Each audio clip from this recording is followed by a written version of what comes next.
Voltei, aqui é meu lugar. Minha emoção é grande, a saudade era maior. Eu voltei para ficar. Oh. Eu estou na captura de Doutor Ari. Trio Miguel entrou, Lorena já estava lá, voltou, Coimbra Prado também, Fabiana também, Gui Gus, que eu já vi também, Lauro NX0, beleza aqui, de volta Gus, Baldoni, Camila, agora eu quero o Ari. Eu estou na captura de Doutor Ari. Doutor Ari. Então, salve, salve. Vou começar assim, vamos começar fingindo que é televisão, quem sabe assim. A gente agora tá seguindo ele. Eu tô ligada que a gente tá seguindo ele, que eu fui lá ver. Oi, João, oi, Daniel Veloso. Agora vai, hein, Ana? Agora vai, hein? Em nome de Jesus. Vem, doutor Ari, dá um teloguinho aqui. Ou me pede. Cheio de gente pedindo. Depois a gente pode fazer uma rodada aqui de gente pedindo, mas por enquanto eu quero o Ari dando... Doutor Ari, da Paulista de Medicina, eu tenho um apreço muito grande por essa entidade, essa escola, esse hospital. E estamos aqui hoje para falar sobre saúde mental. Já contei uma historinha, até salvei, mas depois a gente apaga, tá, Ana? Contei uma historinha sobre a adoção do Gabriel, que quando eu fui preencher a ficha da adoção, eu falei que eu não queria criança com questão nenhuma, problema nenhum, porque eu sou sozinha nesse mundo, naquele momento eu era sozinhaça nesse mundo. E aí o juiz virou, oi, Bárbara! O juiz virou para mim e falou assim, você acredita mesmo que existe algum ser humano nessa vida que não tem um probleminha pequeno na saúde mental que fará uma criança na situação de abrigo que se encontra essas crianças para adoção? Até aquele momento eu não sabia com quanto tempo viria, né, o meu filho, né?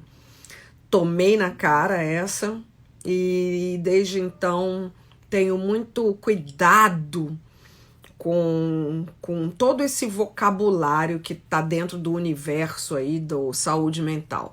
E para melhorar tudo isso, explicar, conhecer, aprender, a gente recebe aqui hoje no Hospitais o doutor Ari. Eu também não tô vendo, Ana. O doutor Ari Gadelha. Ele não tá aqui. Eu já corri para trás, corri para frente. Quando ele chegar, ele me dá até loguinho. Obrigada, Bárbara. Muito obrigada. Tiago acabou de entrar, mas o Ari Gadelha, nosso professor hoje, ele é vice-chefe do departamento de psiquiatria da Paulista de Medicina. Astridioterapia é ótimo. E hoje a gente traz dentro da saúde mental, a gente fala sobre esquizofrenia. Estava lendo um pouco sobre a esquizofrenia, é muito complexo o conceito, né? O que é esquizofrenia, mais ainda quando a gente procura assim. Ana Surani voltou. Ele deve entrar como ProESC. Ele tá aqui, mas não tá entrando. Ele tá aqui, mas não tá entrando? Não, ele não tá aqui. Se ele tivesse aqui, eu teria visto. Ele teria dado um teloguinho, falado oi, tô aqui. Ele é novo no Instagram, só abriu uma conta no Instagram só para fazer essa live, gente. Coimbra, eu acho que como comunicadora é obrigação, sabe? Eu aprender mais, eu falar mais e eu ampliar. Convide ele como ProESC, mas eu não posso. Ele já vai entrar, calma. Aí ele entrou, dei um teloguinho para ele e agora... Eu acenei, mas eu quero é que ele entre. Tá de novo escrito não pode participar, Ana. De novo, é o único que embaixo tá... ele entrou como ProESC. Ele já vai entrar, está configurando. Não, tem aqui esse ProESC. Ó, quando ele entra, gente, vem denunciar comentário, ocultar vídeo ao vivo de Ari, jamais fixar comentário. E aí tem o Proesc. Olá, Astrid. Acontece a mesma coisa com o Proesc. Olha que engraçado. Denunciar comentário, ocultar vídeo do Proesc ou fixar comentário. Se eu clico em Ana, aí aparece denunciar comentário, ocultar vídeo, fixar ou transmitir ao vivo. Aí eu aperto, estou ao vivo com Ana. Nunca vi acontecer o que está acontecendo. Será que os computadores... mas será que ele está fazendo do celular dele? Pode estar bloqueado porque é de alguma instituição? Não, né? Você tá fazendo do seu celular, Ari? Ari. Ó, Ana, eu consigo. Não quero Ana Butler. Eu também não quero eu. Eu não sei Pô, fazer. Também não sei o que fazer. Bermuda, alguém ajuda, SOS. Você o quê? Porque quando eu clico... Você adicionou o Proesc também? Não, só adicionei o Ari. Eu não sei nem que... Não, eu vou adicionar, ó. Ari. Proesc, eu acho que é Proesc. Ari, não. Proesc. Tá, eu vou adicionar o Proesc. Ele tem que estar no celular. Se ele estiver no Note, não funciona, disse Pedro Bermuda. Pedro. Boa dica. Instagram só opera legal com celular. Ari, você tá no celular. Eu fico falando sozinha com o telefone, ninguém me responde. Tchau, deixa eu sair. Beijo. Viana, ele falou que não está. Não o que, Ari? Não, qual foi a pergunta? Eu não lembro qual foi a pergunta. Não, ó, eu clico em cima dele e vem denunciar comentário, ocultar vídeo ao vivo, fixar comentário ou cancelar. Não vem aquela frase que eu quero, que é convidar ele para bater o papo comigo. Talvez seja alguma configuração do Instagram dele. Astrid, pede para ele fazer a live e você entra na dele. Eu não sou a dona do hospitais. Ana, me ajuda, Ana. Ana, me ajuda. Faço parte da AME, Associação Mãos de Mães de Pessoas com Esquizofrenia. Doutora Ari é um grande amigo da AME. Adorei o nome. Mães de mãos de mães. Só funciona no celular. Ah, você está no computador. Ari, eu preciso que você vá para um celular, porque todo mundo está dizendo aqui que não funciona, não sabia, pelo computador. Você tem que estar obrigatoriamente num celular. Aí a gente vai ter um pouco de paciência, porque você vai ter que baixar o Instagram lá, entrar na tua conta e aí voltar de novo aqui. Enquanto isso, Ana deve estar ligando para ele. Ó, todo mundo falando que tem que ser pelo celular. Todo mundo falando que tem que ser pelo... Então, enquanto isso, vamos conversar com outras pessoas? Josiane, você quer conversar comigo? A Josiane, pelo que eu entendi, é mãe de uma pessoinha. Josiane quer conversar comigo. Então, vamos lá. Ela é da Associação Mãos de Mães de Pessoas com Esquizofrenia. Aí, Josiane! Tudo bom, minha filha? Tudo bom? É tão interessante, a gente entra nessas lives, a primeira coisa que a pessoa faz é soltar o cabelo. É tentar dar uma arrumadinha mínima. Mas em tempos de quarentena tá tudo valendo. Você pode me explicar a sua condição de mãe de alguma pessoa que tem... É menino ou menina? Tem quantos anos? É o meu filho, Astrid, ele tem 33 anos. E foi diagnosticado com quantos anos? 16 anos. O que te fez perceber a esquizofrenia? Primeiro, ele já tinha alguns problemas de depressão infantil, né? Eram os diagnósticos que vêm antes, né? Tá. Aí depois ele começou a apresentar os sintomas típicos, né? Medo, insegurança, vários sentimentos que nos levaram a procurar um neurologista. Aí depois a psiquiatria infantil, né? Porque ele já era muito novinho ainda. Uhum. E aí ele já começou a se tratar. E hoje... Mas é muito difícil. Eu imagino, mesmo hoje pegar esse diagnóstico, deve ser uma dureza, deve se confundir com tanta coisa até, Verdade. até chegar lá, né? Hoje ele é medicado e tá Sim, sim. tudo sob controle. Sim, E tudo, como é que ele tudo está sob na controle. quarentena? Na verdade, um dos sintomas da esquizofrenia é o isolamento social, né? Então, meu filho, ele já vive em isolamento social. Você sabe que eu tenho uma amiga que tem um filho com depressão pesada, profunda. E a primeira coisa que ele falou foi assim: poxa, agora tá todo mundo como eu tô. Que ele não sai por nada. Nada, nada faz ele É isso sair de mesmo. dentro do apartamento. Então ele fala: bom, agora tá todo mundo como eu tô. Josiane, foi uma conversa muito rápida, mas bom para me tirar do nervoso que eu estava. Agora o doutor Ari vai conseguir entrar pelo celular e você acompanha a nossa conversa. Muito Sim, obrigada. amo. Obrigada também. Tchau. Beijo de Santa Catarina. Ai, Santa Catarina, faltou perguntar de onde era a Josiane. Sim. Santa Catarina. Adoro Santa Catarina. Agora, vamos ao doutor Aria.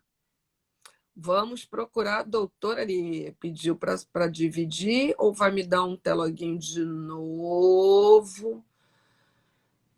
Não, ele não pediu. Ó, a última vez que eu meti Bárbara Paz aqui, Bárbara Paz estava limpando geladeira. Ari tá pronto no celular, então eu vou pedir para ele dar aquele tô pronto. Manda aí um tô pronto, doutora Ari. Gadelha Ari, doutor Ari maravilhoso. Pode solicitar Gadelha Ari. Eu queria que ele desse um teloguinho aqui agora. Gadelha Ari. Ah, tá aqui ele, solicitações. Agora vai.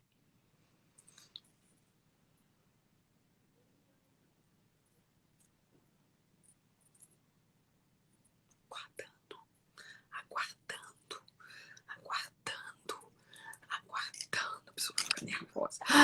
Fala, Opa, doutora! Astrid, tudo bem? Yes!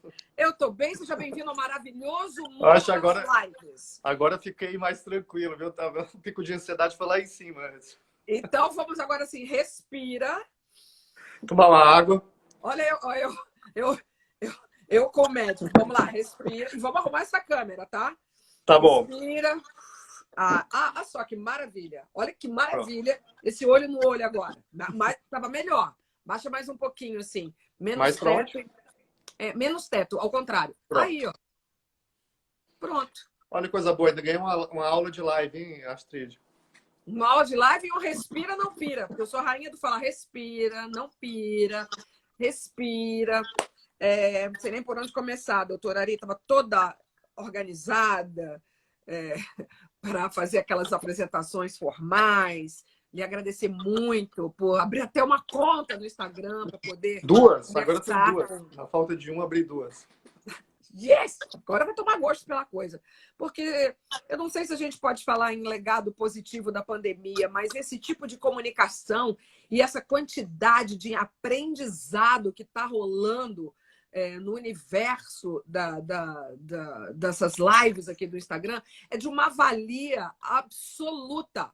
Você viu? Do nada já conversei com a mãe de um rapaz que é esquizofrênico e que aí me fala, nesse momento ele está ótimo na pandemia, porque ele está, né, como eu falei, de uma amiga minha, né, do menino que tem depressão e que a primeira coisa que ele falou assim, não, tá tudo bem, porque agora tá todo mundo igual a mim, tá todo mundo trancado em casa, então ele já não é mais um esquisitão trancado em casa. Agora somos todos nós. Mas vamos lá.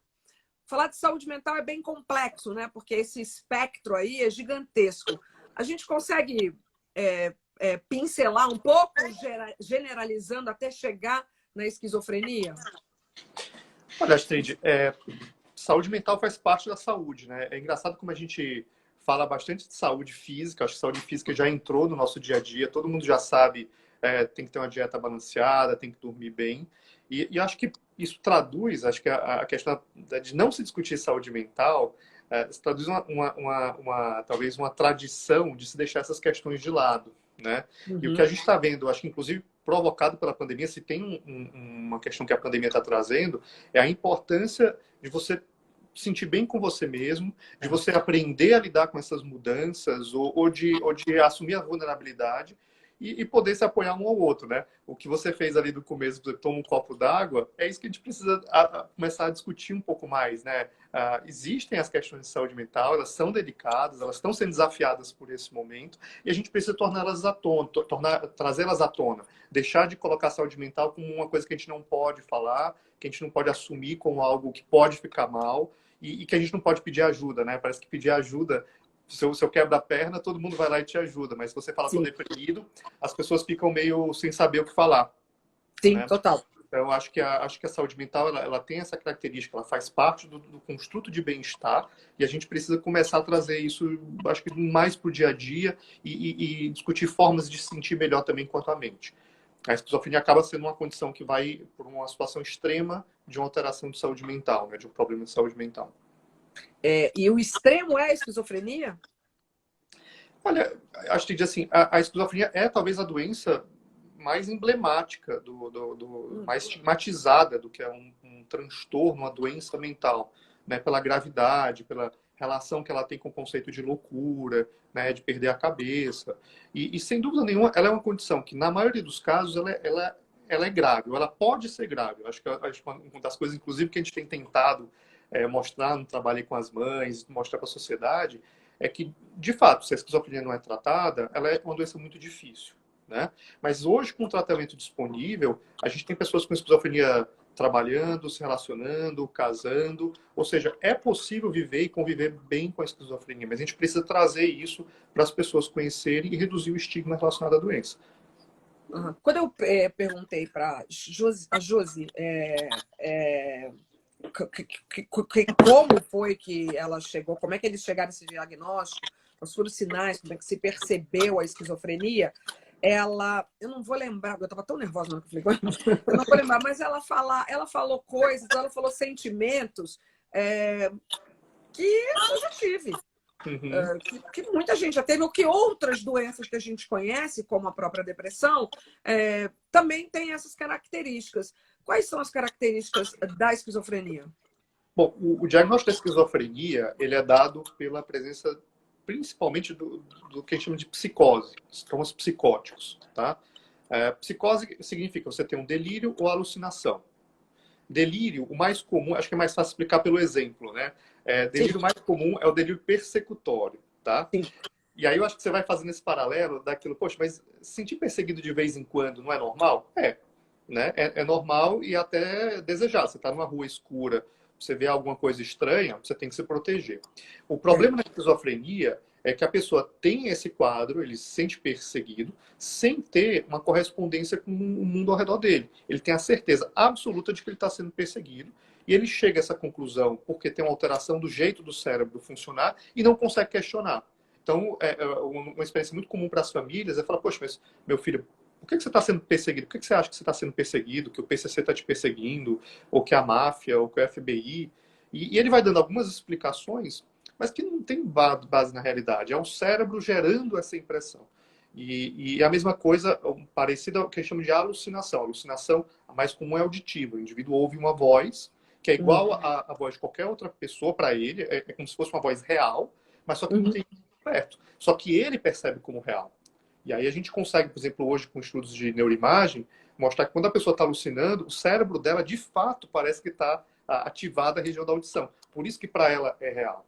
E aí eu acho que nesse conflito, o que é real para a pessoa e o que não é compartilhável com os outros, é que a gente vai caracterizando o que é patológico. E é por isso que a gente vai chamar que essa experiência persecutória é um delírio, não é uma ideia que qualquer um pode ter. Porque ela não pode ser questionada, ele não consegue questionar, né? E ele vive de acordo com aquilo. Então ele passa a ter a vida dele toda, daquela pessoa, em função do delírio. Então não é uma ideiazinha que ele tem lá, fulano está fazendo mal para mim, mas deixa a pessoa lá. Não.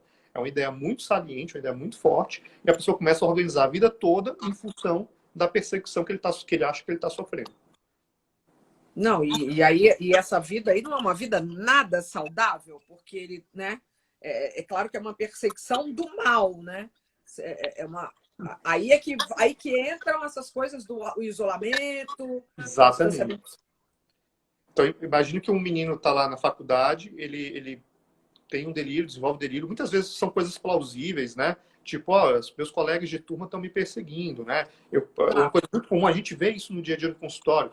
eu postei uma coisa política e agora está todo mundo contra mim. Só que a coisa vai se expandindo, né? Então, todo mundo da faculdade, todo mundo que ele conhece de outros locais. E aí a pessoa fala, pô, será que eu estou sendo tão perseguido na faculdade? Aí eu não vou mais para a faculdade.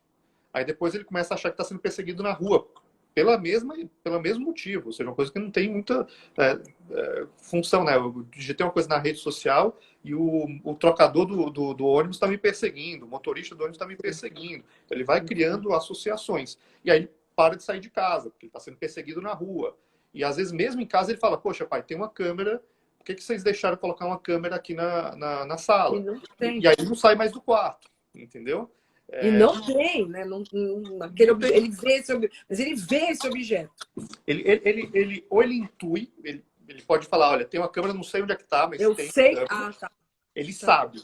Algumas vezes ele pode tem apontar. uma idade para aparecer? A pessoa nasce esquizofrênica? Qual é a química que acontece no cérebro? Qual é a química da esquizofrenia? Então, assim, normalmente a doença ela começa entre 18 e 25 anos. 70% dos casos começam nessa faixa etária. 70%. Existem alguns casos que começam antes. A gente já teve no nosso ambulatório pessoas com 8, 9 anos com esquizofrenia, mas é raríssimo, é uma condição muito rara. E algumas pessoas começam depois dos 40, mas também é menos comum. Normalmente aí tem 18, 25, 18, 30 anos. E a tal da química da esquizofrenia, né, tem uma substância chamada dopamina. A dopamina é uma substância todo mundo tem, famosíssima, tá ligada a várias coisas, sistema de recompensa, tem um monte de coisa bacana. Atenção, você precisa ter atenção. Mas na esquizofrenia parece que a pessoa libera muita dopamina, o cérebro começa a liberar dopamina fora de contexto. A dopamina está ligada a um processo que a gente chama de saliência, que é, por exemplo, prestar atenção nas coisas. Mais que isso, é atribuir relevância. Então, eu estou numa floresta, de repente eu escuto um barulho, né? Eu tenho que ser capaz de direcionar minha atenção para aquele barulho para me proteger. Então, é meio que um sistema de alarme e de me preparar para o que está para vir depois. Então, imagine que no cérebro de alguém que tem esquizofrenia, de uma pessoa com esquizofrenia, ele libera um monte de dopamina, ele olha para um lado, olha para o outro, não tem nada, né? Então, é como se tivesse um alarme, só que ele não sabe por que aquele alarme está tocando. E aí, o nosso cérebro não trabalha bem com a ideia de não ter sentido, significado para as coisas. E aí ele cria um significado que, na maioria das vezes, é a perseguição. Então, é a dopamina e essa ideia de alteração de saliência. Então, o cérebro gera uma sensação que o indivíduo interpreta como persecutoriedade. Entendi. Então, aí a gente já tem um caminho também do controle, o controle químico dela é controlando a dopamina. Exatamente. Poxa, Astrid, você já tá dando aula. Assim. Já estou lá na frente. O remédio que a gente tem para tratar, os remédios que a gente tem para tratar a esquizofrenia, eles bloqueiam a ação da dopamina no cérebro. Então, eu vou lá, uso um bloqueador dopaminérgico, e aí aquele excesso de dopamina não consegue mais fazer sua função, e aí a pessoa vai apagando o brilho do delírio. Aquela ideia deixa de ser muito intensa, e a gente vai realmente reduzindo a intensidade do delírio. Aí vem um trabalho super importante no tratamento, que é coisa da equipe multiprofissional, terapeuta ocupacional, psicólogo. Então, o remédio vai lá e reduz o brilho. Mas todas as consequências da crise, poxa, o indivíduo ficou isolado, né, os laços sociais, o estigma, ressignificar a vida, isso aí tem que ser reconstruído. E é uma das maiores dificuldades que a gente tem no tratamento da doença. Então, por isso que a gente fala que o tratamento ele envolve o controle dos sintomas com o remédio, mas o remédio não resolve tudo. Porque o indivíduo vai ter que fazer todo esse trabalho de reconstruir esse significado de vida. Ele fazer esse trabalho e a sociedade. Por isso é que é tão importante a gente chamar a atenção para a questão, né? Porque a gente tem que estar atento para receber e querer receber essa pessoa. Claro que no principal núcleo familiar, mas também no emprego, na escola, nos relacionamentos amorosos e tudo isso, né? Com certeza. A gente fala assim, então a gente usa muito uma palavra, né, dentro do campo da saúde mental, que é o estigma, que é o preconceito. Passou aqui, né? na tela aqui. Alguém falando que o pior de tudo isso é o estigma da pessoa. É o preconceito, né? Vamos fazer os termos que a gente fala, tal do preconceito, que infelizmente está tão comum hoje em dia, né? Em todas as níveis, assim. Só que o preconceito na esquizofrenia, a gente fala de 3 níveis, né? Primeiro, é o autoestigma. Veja que a palavra esquizofrenia é uma palavra muito forte, né? E a pessoa, quando fala assim, eu tenho esquizofrenia, dependendo de como ela incorpore aquilo, às vezes a mesma vai falar, eu não posso fazer isso porque eu tenho esquizofrenia. Então, ela já se limita por conta do modo como ela entende o que significa esse diagnóstico. Sim. Não se envolve comigo porque eu sou esquizofrênica. Eu não vou fazer isso porque eu tenho esquizofrenia. Não, né? Esquizofrenia é um diagnóstico. Você continua sendo você, né? Eu tô vendo que você usa óculos, você deve ser míope, né? Assim, Sim.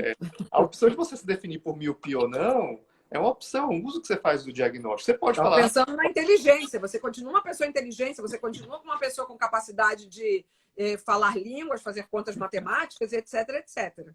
Exatamente. Então tem esse componente do estigma que a pessoa, às vezes, fica muito pesado, esse diagnóstico para ela. Aí tem o da sociedade que você falou, tem um outro nível de estigma, outro nível de preconceito. A gente tem um trabalho lá no PROESC, eu sou professor lá da Escola Paulista de Medicina, em que a gente tenta fazer a inclusão profissional das pessoas com esquizofrenia, né? E uma das coisas que é mais difícil, a gente já teve essa experiência várias vezes, a gente chega para o empregador e fala, pô, a gente é um programa, a gente trabalha com esquizofrenia. Ah, não. Esquizofrenia, não, mas esquizofrenia não pode trabalhar, como é que é isso? Então, infelizmente, a gente já tem várias portas fechadas. E, por outro lado, a gente vê que, claro, não são todos pacientes, né, que têm condições de trabalho remunerado, etc., mas uma parcela tem. E essa parcela, quando a gente tenta colocar no mercado de trabalho, a gente enfrenta essa barreira. Só que a gente tem outra experiência. Quando ele consegue entrar, muitos deles ajudam a reduzir o estigma do meio de trabalho. Por quê? Porque as pessoas, poxa, você tem esquizofrenia, você é tão bom, já teve pessoas do nosso grupo que foram, digamos, funcionário do mês, né? Com esquizofrenia. E isso é um multiplicador, né? Porque Niki insere no trabalho. As pessoas do trabalho percebem, essas pessoas do trabalho vão multiplicar e vão falar, pô, eu trabalho com uma pessoa que tem esquizofrenia, mas você sabe que a pessoa é normal, né? Eu vejo essa cena acontecer. A gente fala, assim, tem várias discussões de como é que você reduz estigma, tá? E assim, aí tem a informação é importante. Mas, veja, a informação desvinculada da emoção, da pessoalidade, da interpessoalidade, ela pode ficar muito vazia, né? A gente tem uma experiência e tem vários dados mostrando que a melhor coisa é você dar voz e cara para essas pessoas. Por isso que, por exemplo, eu não falo esquizofrênico, eu falo pessoa com esquizofrenia, né? Tá. Para ressaltar de que não é uma doença que define aquela pessoa, mas é ela como ela mesma. Então a gente tem pessoas maravilhosas, né? Ontem a gente teve uma live com o Jorge de Assis, que é um cara fantástico, brilhante, né? Começou filosofia na USP, um cara inteligentíssimo. As pessoas olham e falam, poxa, mas isso é esquizofrenia? Então não é desse jeito como eu imaginava. Então a pessoa forma o estereótipo a partir das informações que chegam. Infelizmente, tem muita coisa de mídia que a esquizofrenia só aparece quando acontece um desastre, etc., né? E as pessoas não têm cara, né? Não tem voz, não tem rosto para poder ver o outro lado, o lado dessas pessoas, tá? Tem famosos assumidos com esquizofrenia, não tem? Tem alguns. Acho que o mais famoso foi o Nash, né? Que é aquele ganhador do Prêmio Nobel de matemática, né? Que virou o filme lá do Mente Brilhante. Você tem alguns músicos famosos também com esquizofrenia, com quadros psicóticos. Eu acho que as pessoas estão começando a se assumir um pouco mais. Steve agora. Barrett, fundador do Pink Floyd. Steve Barrett, isso. Tem um aqui que eu não sabia, o coreógrafo e dançarino Nijinsky. O Nijinsky. Maravilhoso, né? Liderou o balé Till Ella Spiegel. Maravilhoso. Você falou do Nash. Aliás, eu recomendo muito você também ver o filme Uma Mente Brilhante. Uma boa dica aqui para quarentena. Ainda não vi. Botar o meu filho para ver esse filme. Tem um filho você viu contando, né? Um filho de 12 anos. E acabou de lançar... Jogador de futebol americano, Lionel Aldridge, que ajudou o Green Bay Bakers a vencer 2 campeonatos. E ele hoje viaja pelos Estados Unidos falando sobre a esquizofrenia e a sua história.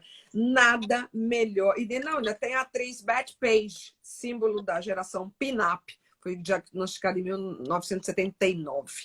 É tão bom quando existem esses casos para exatamente tirar esse estigma, né? É muito bom. Isso é muito, muito positivo. A gente tem vários... Bom, você estava falando alguma coisa, eu te interrompi, não? Não, eu acho que é isso. Essa questão de poder realmente dar voz. Inclusive, a gente tem feito essa. Ontem foi o Dia da Pessoa com Esquizofrenia, né? E a gente É. trouxe essa data para o Brasil e tomou muito cuidado, assim, de não repetir. Por exemplo, não é Dia da Esquizofrenia, é Dia da Pessoa, de colocar as pessoas para poderem, né, as mães para falar das experiências delas, as pessoas para falar. Porque realmente você abre um outro mundo de possibilidades. Essa é a nossa experiência. Você modifica profundamente a maneira das pessoas entenderem o que é a doença e como que elas se podem se relacionar com as pessoas e não com a doença a partir dessas oportunidades. Então, A gente tem número de pessoas com esquizofrenia, ó, já mudei a palavra, você viu? A gente tem esse número de pessoas com esquizofrenia no Brasil, em São Paulo? no Brasil é estimado em torno de 800 mil pessoas, tá? Bastante. É bastante. A esquizofrenia, ela afeta em torno de 0,4% da população, então são milhões de pessoas afetadas no mundo inteiro, e ela costuma ser a condição que mais exige do sistema de saúde mental, porque como é uma doença que começa ali no final da adolescência, início da vida adulta, e as pessoas ficam muitos anos necessitando de cuidado, né? Então aquilo ali tem uma carga maior para o sistema de saúde. É diferente de uma depressão, de uma ansiedade, que normalmente as pessoas não precisam de um cuidado tão intensivo e nem por tanto tempo. Muitas vezes na depressão a pessoa se cura, na ansiedade ela se cura. Na esquizofrenia a gente controla os sintomas, né? Na maioria dos casos permite que a pessoa tenha uma vida melhor. E ataca mais homem e mulher? Pouquinho é mais homem do que mulher, então é 1,5 para homem em relação à mulher, e os homens costumam ter uma doença mais precoce e um pouco mais grave. Só que ela varia muito, viu, Astrid? É uma doença muito heterogênea, assim. A gente tem pessoas que infelizmente têm muita dificuldade e a gente tem pessoas brilhantes, assim, dentro do mesmo diagnóstico. Quer dizer, dentro do diagnóstico tem também a coisa que a gente aprende a falar do espectro, né? Tem. Vários graus. Agora, não tem cura, né? Não, você falou um pouco da causa, né? Assim, uma coisa, o modo que a gente entende hoje é que a pessoa tem uma carga genética, né, que torna ela vulnerável. Ela não determina a doença sozinha. É hereditário? Tá? Ela tem um componente genético, tá? Por que eu não falo hereditário? Porque, assim, a maior parte das pessoas com esquizofrenia não é parente de alguém com esquizofrenia. A maior parte não tem familiares. Mas parece que nessa loteria genética, né, que você vai sendo... você tem uma sequência, algumas sequências aumentam o risco. Né? Então, você junta, o pai tem o AB, a mãe tem o CD, quando aquele filho teve o ABCD. Então, ele tem um risco maior. Tá? Só que esse risco não determina. Você junta isso com a carga ambiental. Estresse, violência, algumas substâncias aumentam o risco. Né? Migração, ir para uma região em que você é uma minoria étnica, por exemplo, é um fator de risco. Né? Então, você soma essa carga genética, essa carga ambiental, e aí isso faz com que o cérebro se desenvolva de um modo diferente. Então, você já tem alterações no cérebro antes do início da doença. E é por isso que a gente não consegue, com a medicação, curar. Porque a medicação vai lá e atua na via final, que é a alteração da dopamina. Mas ela não muda toda essa trajetória que vem antes. E também daí a importância de se reconhecer mais precocemente a doença e de se intervir de forma mais precoce. Porque isso parece ser a melhor maneira que a gente tem, né, de prevenir, digamos assim, evoluções piores. O uso de droga pode ser um gatilho. Pode. Por isso a idade? Poxa, não, a idade, mesmo para quem não usa, assim, parece que quem usa pode ter o início mais cedo, né? Então você tem alguns dados, a droga que mais está associada à esquizofrenia é a maconha. Então isso dá um pano para manga desgraçado, assim, um monte de discussão Não é a sobre cachaça? maconha. Não é a cachaça. Porque eu gosto de botar na panela da droga a cachaça, né? Pode, quando fala pode. droga, a gente pensa que é só a que vende Só ilícita, né? Mas ilícita, né? Mas essa lícita também é uma desgraça para a saúde mental. Sem dúvida nenhuma, do ponto de vista populacional, o álcool tem um efeito em termos de mortalidade, acidente muito maior. Eu estou muito cuidado com esse negócio da discutir a maconha, porque eu acho que entra um monte de discussões complicadíssimas, assim. O dado que a gente tem mais sugestivo é o seguinte: existe uma associação. Quando você olha na população de pessoas que sofrem, elas usam mais maconha. Agora, a gente não sabe por que essa relação, se essa relação é causal ou não. O que os dados mostram para a gente é que a maior parte das pessoas que fumam maconha não vai ter psicose, tá? Não vai ter.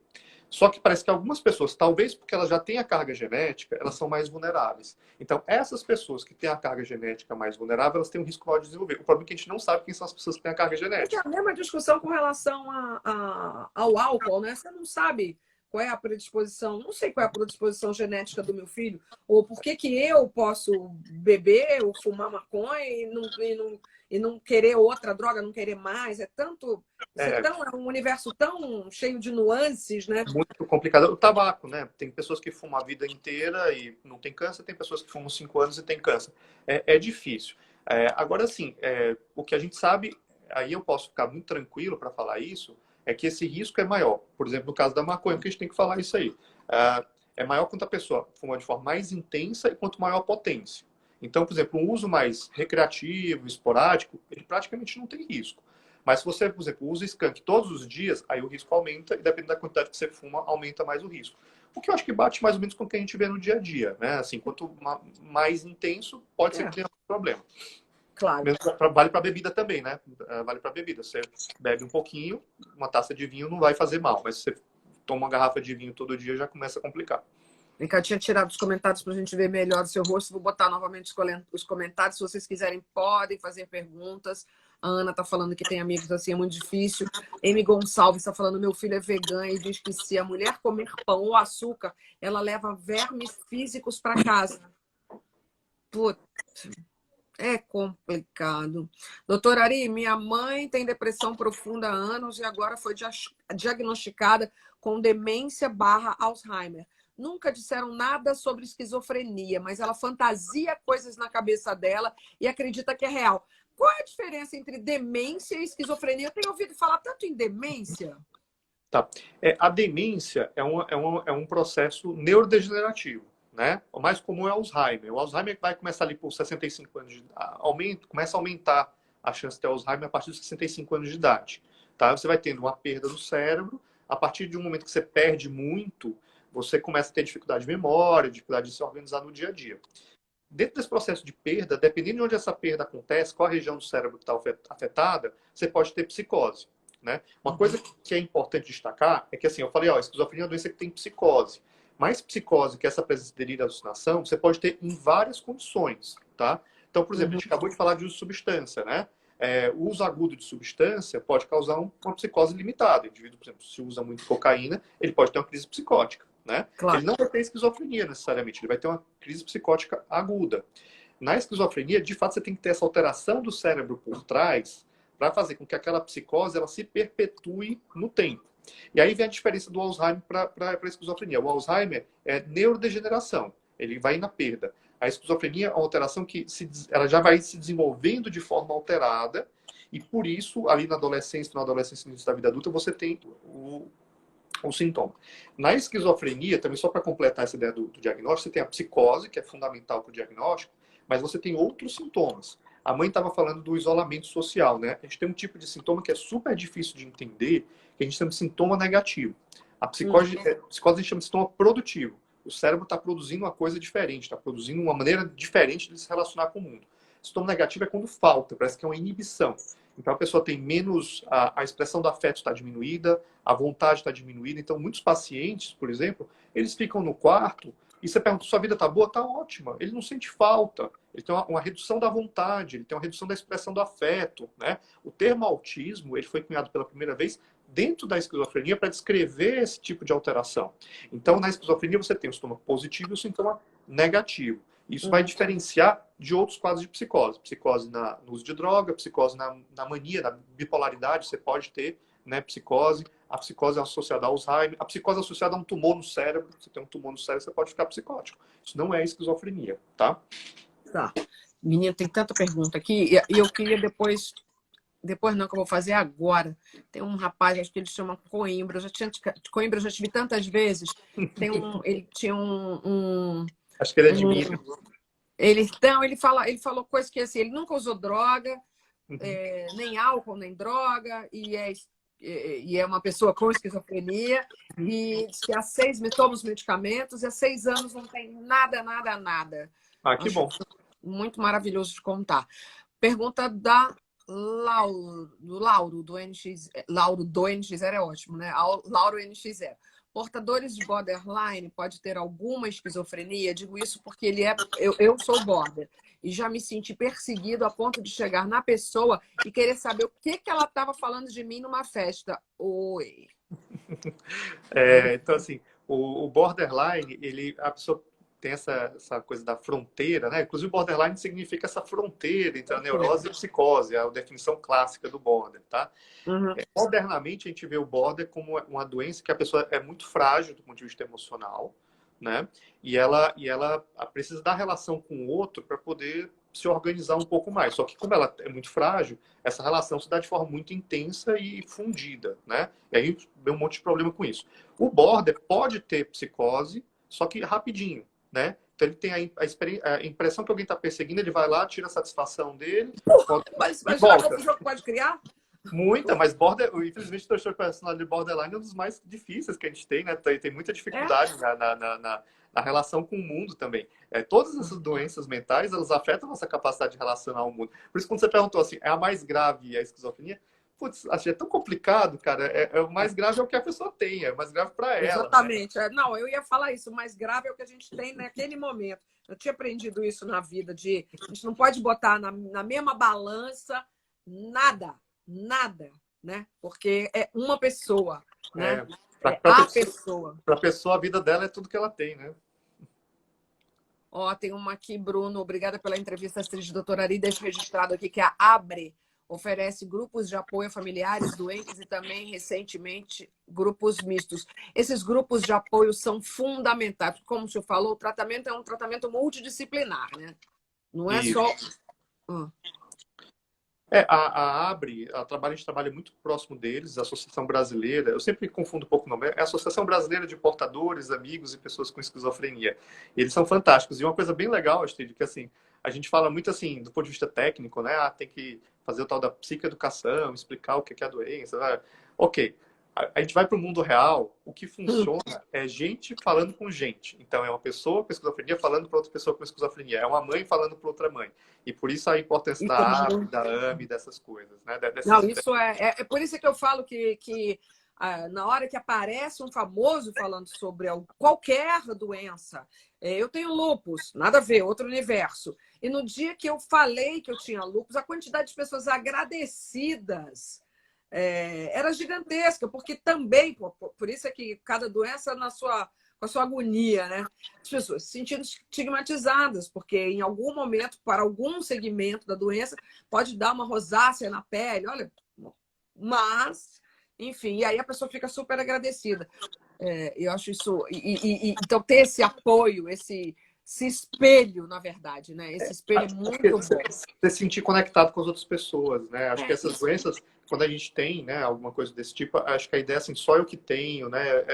Você fica muito isolado, você fica sentindo muito mal. E aí, a partir do momento que você troca experiência, você volta a se reconectar com outras pessoas. E isso é fundamental para esse processo de melhora, de você não se sentir tão isolado e de você sentir que outras pessoas também passaram e você pode ter experiência. Inclusive até para percepção de sintomas. Tem umas coisas deliciosas assim que aconteceram nos grupos lá de convivência. Se eu posso contar rapidamente, eram 2 pacientes, né? E cada um tinha a impressão de que podia ler a mente, né? Das outras sintomas eu posso. Um dos sintomas é que eu posso ler a mente de outras pessoas, né? Tem leitura do pensamento, é um dos sintomas da doença. Pode ser, nem todo mundo tem. Só que nesse grupo tinha 2 pessoas que falaram assim: eu tenho o poder de ler a mente da pessoa. E o outro falou: eu também tenho. Só que eles viram que ninguém estava lendo a mente de ninguém, porque um não conseguia ler a mente do outro. E eles chegaram à conclusão, então, que talvez a coisa não fosse bem daquele jeito. Maravilhoso. Né? Então, você vê como é que esses grupos ajudam a pessoa a perceber. Total, a cara parece uma vida achando, né? Tinha uma moça aqui falando, deixa eu voltar de novo os comentários. Vital, uma moça ou moço, não sei, quando a foto é muito pequenininha, gente, é difícil para mim, tá? Vital 4571. Meu filho tem esquizofrenia, tem dificuldades motoras e não se alimenta bem. Bom, existem algumas formas de esquizofrenia, mas como é a paranoide, em que você tem o delírio persecutório, tá? Existe uma que chama catatonia. Na catatonia, o indivíduo fica mais paralisado. Inclusive, lá no começo do século XX, ali, era a forma que mais matava, porque o indivíduo ficava tão ali inerte que ele não saía nem para se alimentar, para fazer as necessidades. Essa é uma forma que é muito pouco vista hoje em dia, possivelmente pelos tratamentos e tudo. Só que se ele está nesse grau de inibição psicomotora, é importante ele ver um médico e avaliar se ele não está, na verdade, catatônico, tá? Olha, isso é bem, bem importante, bem sério. É, deixa eu perguntar, deixa eu ver aqui do outro lado. Muitas famílias estão procurando no óleo canabidiol para tratar os sintomas negativos.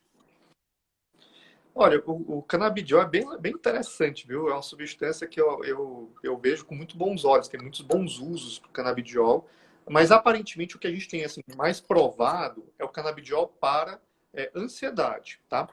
Para esquizofrenia, tem alguns dados, mas eu diria aquela mesma coisa da cloroquina, né? Eu acho que a gente tem uma vontade muito grande de achar uma resposta para o problema. É o nosso desejo, a esperança. Eu já tratei alguns pacientes algumas pessoas já pediram canabidiol e famílias a gente fez. Eu acho que um benefício ainda é muito pequeno para esquizofrenia, tá? Talvez para ansiedade, mas não muito para sintoma negativo. Olha, eu vou voltar de vez em como eu não fui acompanhando aqui, eu estava muito focada olhando você, eu não fui acompanhando o que as pessoas estavam escrevendo, então de vez em quando a gente agora vai passar a voltar em algumas coisas. Valéria falando o seguinte: o preconceito, o estigma, tem gente que usa o termo como xingamento. Você sabe que uma das coisas que eu me policio há alguns anos, acho que desde que o juiz falou para mim a parada do minha filha, probleminha, saúde mental todo mundo tem, né? Eu parei de chamar as pessoas de maluco, de maluca, de louca, de ser esquizofrênica. Eu me policio demais para não fazer isso. Por mais que a Damares pareça que seja louca, não, desculpa, brincadeirinha. Pareça, a gente toda, aliás, todos ali pareçam.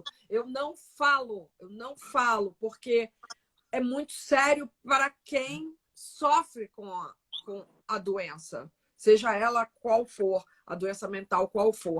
Então, acho que é um aprendizado para nós, e por isso essas semanas, esses dias todos que se marcam no calendário, é só para a sociedade aprender. É muito mais para a gente do que para a própria pessoa. A pessoa com a doença fica agradecida, mas a sociedade deveria ficar mais ainda pela oportunidade de estar aprendendo sobre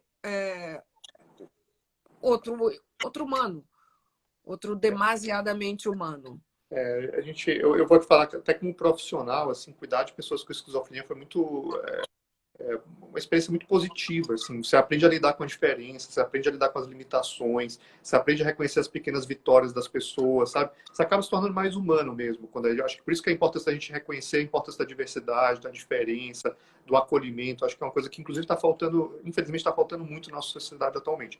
Um cuidado que a gente tem tido, né? As mães, principalmente, é muito bom quando você tem as mães envolvidas, que elas têm esse envolvimento emocional e aguerrido, que elas falam muito disso. Olha, não fala esquizofrênico como palavrão, né? Porque isso aí afeta um monte de gente. Você está, às vezes, num momento de raiva, você fala de algo que não faz sentido, usa outra palavra, entendeu? Mas não usa a palavra esquizofrênica, porque você 0,4% da população, né? É bastante gente. Bastante, né? Gente. O que é DMT, hein? Alguém falou aqui DMT e a Ana até está perguntando. DMT é perigoso para quem tem predisposição a surtar? Perguntou o Rafael. Rafael, que está há 6 anos sem ter nenhuma intercorrência. Assim, praticamente toda droga de abuso, né, ela tem um risco... Mas o que é DMT? Eu não sei nem o que é DMT. De metilamina, né, uma dessas que usa embalada, né? Tá. É uma droga. Acho que até um caráter meio alucinógeno, tudo.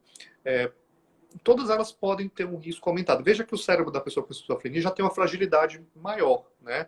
Ele tem alterações na conexão entre as regiões, tem essa liberação de dopamina de forma diferente. Então, tudo que abale o funcionamento do cérebro pode ser um fator precipitador de crise. Então, você vai ter...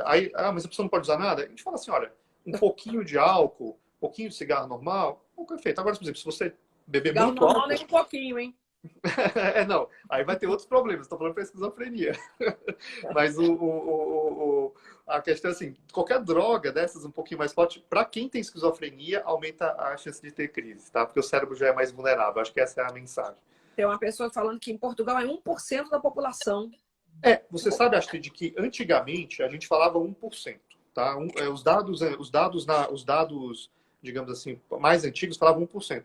Só que 1% você pensa que só aqui no Brasil seriam 2 milhões. A gente não vê esses 2 milhões, assim, mas 800 mil. Então, os dados eles vieram evoluindo ao longo do tempo e hoje está entre 0,2% e 0,4%, o que eu acho mais razoável. É um dado mais consistente e eu acho que bate mais com o que a gente vê na prática. E continua sendo muita gente. Agora, a tal da subnotificação, a palavrinha que está na moda. Mas existe muita subnotificação, pessoas não diagnosticadas? Tem, infelizmente, né? Você vê, inclusive, muitas pessoas que moram na rua, né? Que tem quadros psicóticos. Você vê, imagina você tem uma família, né? Vamos ser bem direto, assim. É fácil falar do ideal, mas pensa na prática, uma pessoa que está em crise, que acha que está sendo perseguido, que muitas vezes fica irritada ali na convivência familiar, né? A família às vezes tem dificuldade de lidar com aquilo, a pessoa vai para a rua porque ela está fugindo da perseguição, foge de todo mundo, não aceita ajuda e acaba virando morador de rua. Então, por exemplo, não todos, mas uma parte dos moradores de rua tem quadros psicóticos, né? E elas não estão sendo registradas em lugar nenhum. Então, existe subnotificação. Eu falei de um exemplo dos moradores de rua, porque eu acho que fica bem claro, mas tem muitas pessoas que estão por aí, né? Que têm a doença, principalmente nas formas mais leves, e a família vai se acomodando, vai entrando no delírio e tudo, com uma forma mais tranquila, né? Convive ali com o delírio e vai levando, e não tem tratamento. E essas formas dificilmente entram no sistema de saúde. Tá. Ó, várias mães aqui da AME, né? Faço parte da AME, temos aprendido o possível para conviver e a viver com a esquizofrenia, falou Vidal 4571. Obrigada, J. Fandrade. Falou que eu sou ótima para conduzir live. Filha, ganho para isso, tá louca. Mentira. Faço porque sou uma comunicadora. Faltou alguma coisa para a gente falar, doutor Ari? Não tem mais pergunta aqui. Deixa eu ver aqui. Você falando do estigma, da respeito à Olha, ele diferença. fez falta! Adoro! Eu tava ansioso, viu, Astrid? Esse negócio de live deixa a gente ansioso, viu? Ansiedade não é bom, mas um pouquinho de ansiedade, um pouquinho de medo, né? Essa adrenalinazinha no coração, que eu nem sei se o termo correto é esse, faz bem pra gente, é sinal de respeito. Aí você foi lá, você estudou, você se organizou para fazer, né? Você sabe que, Também eu estudei, me organizei para fazer, viu? do ponto de vista evolutivo, a gente tem que dar mais valor às emoções, viu? Porque elas são fundamentais para a gente conviver com os outros, para a gente dar atenção. Então, assim, a ansiedade é essencial, um pouquinho. O problema é quando ela transborda, quando ela vira de um excesso. Eu acho que uma das coisas que foi comentado, e eu acho que eu falei disso, mas eu só queria realmente trazer isso, é que o diagnóstico não pode ser considerado uma sentença, tá? O diagnóstico, assim, ele existe. A gente trabalha muito no conceito, foi construído por várias pessoas. O Rodrigo, eu vou citar porque eu acho que é importante. O Rodrigo Bressan, o Jorge, que é uma pessoa com esquizofrenia, a Cecília Vilares, associações que a gente chama de esperança realista, tá? Que é o quê? A gente tem que aceitar que existe uma doença que se chama esquizofrenia, mas esse diagnóstico não pode definir a pessoa e nem pode definir as possibilidades dela na vida. Tá? Eu acho que é nesse sentido que a gente tem trabalhado muito com a ideia de que, poxa, é verdade, é difícil mesmo, é complicado, vamos acolher as dificuldades, não vamos ficar dourando a pílula de que não existe um monte de dificuldade para essas mães que estão aí na live, para as pessoas que têm a doença, mas se a gente tiver uma abordagem em que a gente acolhe, mas que a gente busca, digamos, dar o melhor possível e busca cada dia uma nova vitória para essas pessoas, elas podem ter coisas maravilhosas. Então, a gente hoje tem gente com esquizofrenia fazendo doutorado, trabalhando, escrevendo. Casado. Uma vez um paciente meu, um dos melhores pacientes, chegou a namorada dele para consulta, né? E o paciente estava super bem, ele trabalhava, namorava. Eu falei, por que a namorada veio? Normalmente as pessoas veem quando tem alguma coisa ruim, né? E a namorada olhou para mim, doutor, ele não quer casar comigo. Isso é por causa da esquizofrenia? Eu falei, olha, eu fiquei meio sem graça, porque não tinha nada a ver, é uma coisa dele. Ele não tinha combinado com você essa pergunta antes. Não tinha combinado. Então, acho que essa ideia de que existe um outro lado, de que existem pessoas e que a gente pode ter uma coisa mais de uma esperança com o pé no chão, é fundamental para mudar o estigma da doença e aumentar as possibilidades de vida dessas pessoas. E eu sou suspeito, né? Mas eu sou um fã seu há muito tempo, né? Do pé na cozinha lá da antiga MTV e acho que você conduz muito bem live, viu? Minha experiência até agora você é a melhor de todas. Muito obrigada! Muito obrigada. Eu sou muito curiosa e gosto de aprender. Então, foi isso que eu te falei lá no começo, né? Voltamos para o nosso começo, né?